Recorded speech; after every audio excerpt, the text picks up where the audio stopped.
you to Stanford. Have you been to Stanford before? Yes, only one. Only one, so I hope I'm you're very getting happy to be back. well, we have great weather for you today, so wonderful.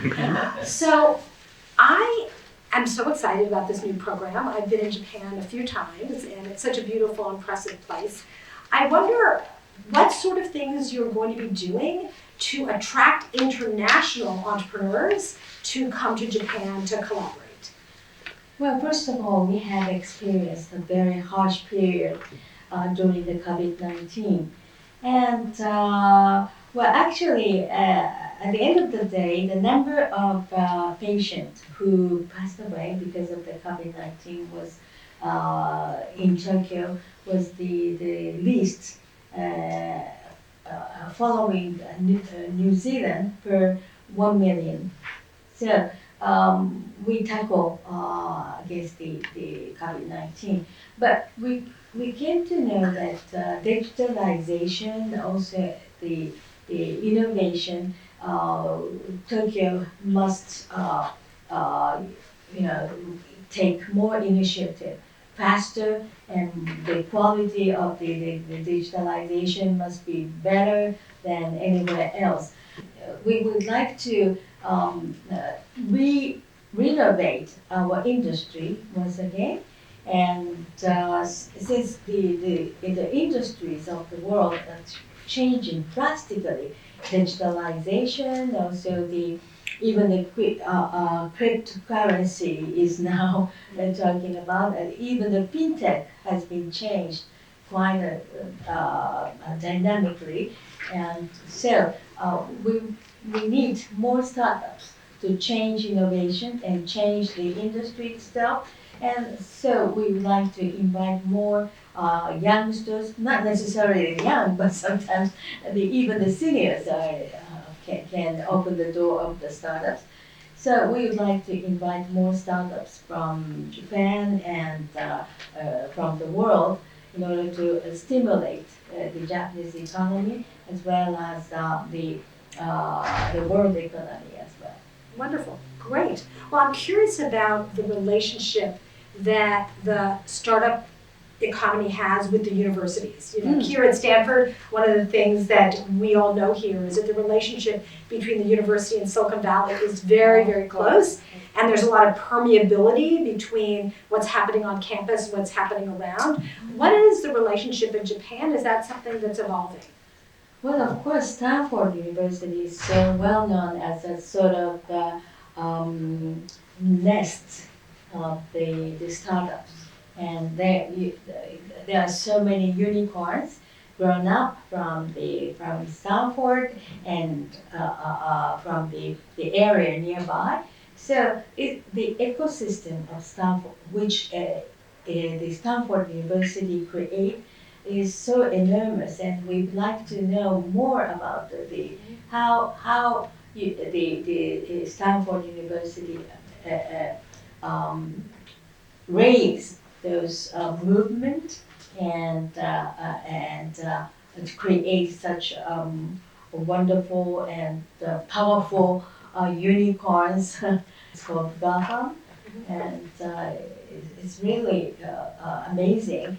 And in Japan, especially in Tokyo, we have many universities in Tokyo, such as Tokyo University, Keio, Waseda, and so thinking about the Stanford University, we already have the headquarters of wisdom in Tokyo. So why don't we make good use of the power of youngsters and knowledge and experience and academia to create the startups? So I'd like to know more about the Stanford University and your achievements to stimulate the startups. Yeah, well, I'm happy to answer that question because we are, of course, in this very interesting ecosystem here where we have entrepreneurs who come into our classrooms, so the students get a lot of exposure. The students that go out and work into those companies. We have lots of mentorship that happens. And so you've got this very permeable walls between the university and the surrounding ecosystem, which creates a lot of stimulation. And we have a lot of role models, right? So we have a lot of local role models who have a big effect on the students who are in school here.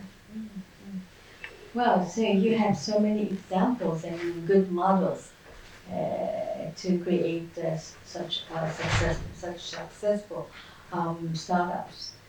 And also thinking about the role of universities, and you just mentioned that you invite many entrepreneurs to give lectures or to create an opportunity to talk with students. I think this is very important because to have more startups successful, students should know more about entrepreneurs and how the successful entrepreneurs become after the failure or mistakes or it's a hardship, but at the same time to know about the successful model. This motivates the students more. And there are some polls asking what kind of people you would like to be for primary school students or pupil. And some years ago, the number one was YouTuber. I think the latest research shows that the Japanese boys would like to be officials. Officials. Wow. They're very, very conservative and no risk taking sometimes. So, in order to have a good ecosystem to create more startups, we have to have more opportunity that not only Japanese but American or the world entrepreneurs make a sort of opportunity to talk to pupils or students, so that maybe some of them do not know what the entrepreneurs are. So yes. I think one of the things that's most interesting since I've been teaching around the world is you need to have lots of case studies of local entrepreneurs, right? If you just use examples from Silicon Valley when you're in Tokyo, it doesn't feel as relevant. But if you can elevate the stories of the local entrepreneurs, it becomes much more relevant. So I have another question. One other untapped resource in Japan is women as entrepreneurs. There have been a lot of barriers to women becoming leaders in business. You are a wonderful role model and a true inspiration. I'm curious what you're doing and what these programs are doing to elevate the opportunities for women in the community. Well, as you mentioned that the most untapped energy in Japan is women's power. They are all well educated and they're skillful and they have a very high spirit to contribute themselves to the society, but they have less chances. As a decision maker, as a governor of Tokyo, I always try to pick up to offer opportunities for those female workers and officers to take more, higher responsibility, and showing the good model of female good model. Then the follower will watch it and they will have higher, aspiration to take a higher role. But unfortunately, sometimes because of the mindset is not, is not ready yet. So the young generation, young female office workers watch her boss, the female boss, watching her taking care of children and get married, and become a sort of big burden, and nobody wants to take a higher position to take, to work as a boss, a female boss. So we would like to change people's mind that being boss. To take a higher position in the workforce and work as a leader in the offices and enjoy her life with family. And we would like to show that kind of good model. And this will create, a big opportunity for those who are not well tapped. Utilize their ability in the society. And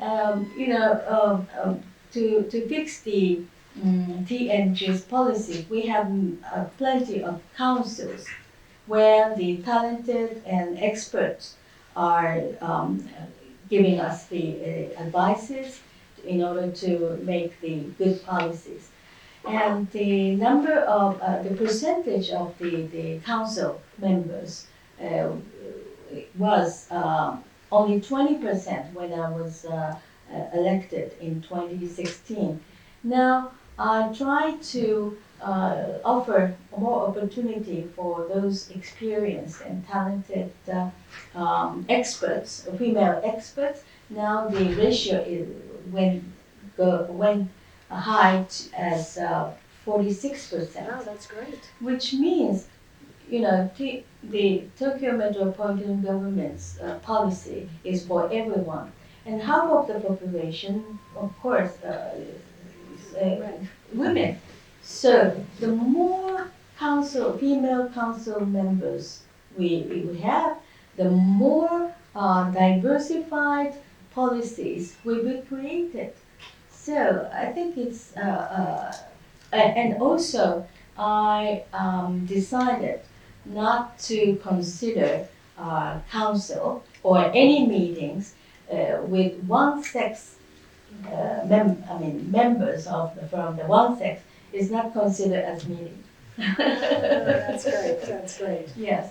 So anyway, I'm trying to, as a decision maker, I try to take this kind of policy so that the untapped energy of Japan women will be more highly respected, and their high skill and professionalism will work for the people of Tokyo.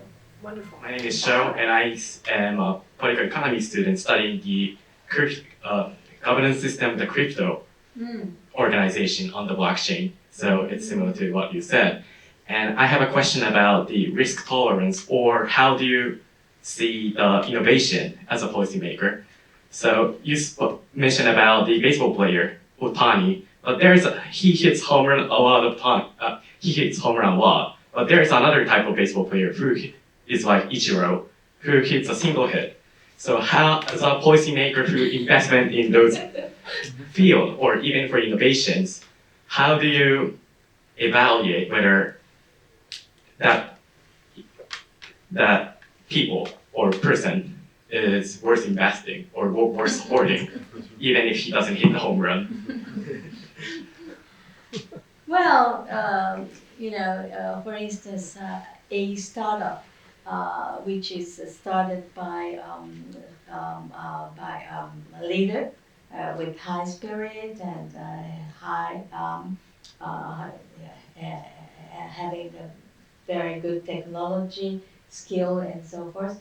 But the company or startup should be run by a team with those who have a good knowledge of accounting and good knowledge of the policies related to Rodoho, how do you call it? Labor regulations, and also the lawyers may be needed.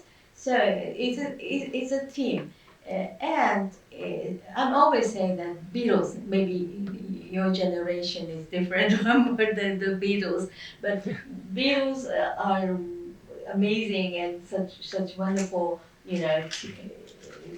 musicians. But in order to become such a wonderful international figure, they needed a producer and those who make the management of their business, music. So it's a team. So you need Otani-san as well as Ichiro-san. So, it's any kind of business should not run only by one, but the team should be very important to fulfill its goal or the aim. Thank you so much. And I'm a Beatlemania. Great analogy. Great example. Great.